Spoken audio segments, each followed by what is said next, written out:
कर्म का सिद्धांत अत्यंत कठोर है। जहाँ अच्छे कर्म व्यक्ति के जीवन को प्रगति की दिशा में ले जाते हैं, वहीं बुरे कर्म उसे पतन की ओर ले जाते हैं।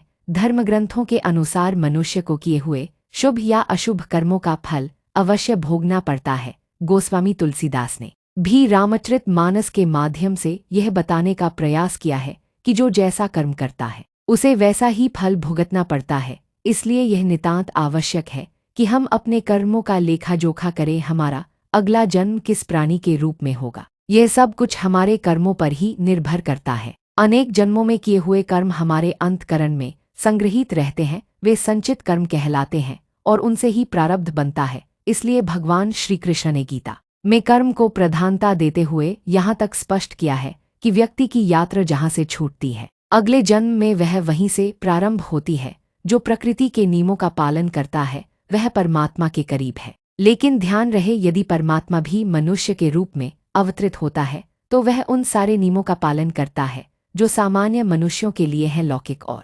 पारमार्थिक कर्मों के द्वारा उस परमात्मा का पूजन तो करना चाहिए, पर उन किए हुए कर्मों और संसाधनों के प्रति अपनी आसक्ति न बढ़ाए। मात्र यह माने कि मेरे पास जो कुछ है उस परमात्मा का दिया हुआ है, हम निमित्त मात्र हैं, तो बात बनते देर नहीं लगती है। कर्म को पूजा मानते हुए व्यक्ति जब राग द्वेष को मिटा देता है तब उसके स्वभाव की शुद्धि होती है। उसके लिए समूची वसुधा एक परिवार दिखती है।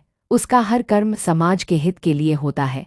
साधारण तौर पर हम कह सकते हैं कि कर्म किए बगैर व्यक्ति किसी भी क्षण नहीं रह सकता है। कर्म हमारे अधीन है, उसका फल नहीं। महापुरुष और ज्ञानी जन हमेशा से कहते रहे हैं कि अच्छे कर्मों को करने और बुरे कर्मों का परित्याग करने में ही हमारी भलाई है। किसी संत से एक व्यक्ति ने पूछा कि आपके जीवन में इतनी शांति, प्रसन्नता और उल्लास कैसे है। इस पर संत ने मुस्कराते हुए कहा था कि अपने कर्मों के प्रति यदि आप आज से ही सजग और सतर्क हो जाते हैं तो यह सब आप भी पा सकते हैं। सारा खेल कर्मों का है। हम कर्म अच्छा करते नहीं और फल बहुत अच्छा चाहते हैं, ये भला कैसे संभव होगा।